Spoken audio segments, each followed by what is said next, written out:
Z nami je Andrej Mikelj iz Univerze v Ljubljani, Fakulteta za strojništvo. Andrej, kaj vas je danes pripeljalo na industrijski forum? Danes sem prvič na tem forumu.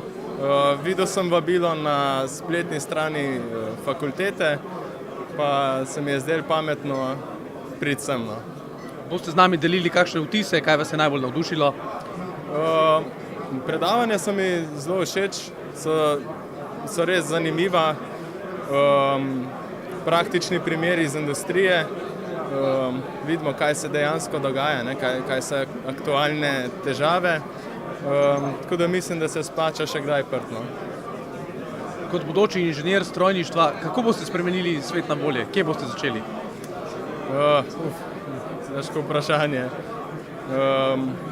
Takole vidimo, da se začne res pri majhnih stvareh, pa počasi z majhnega raste veliko.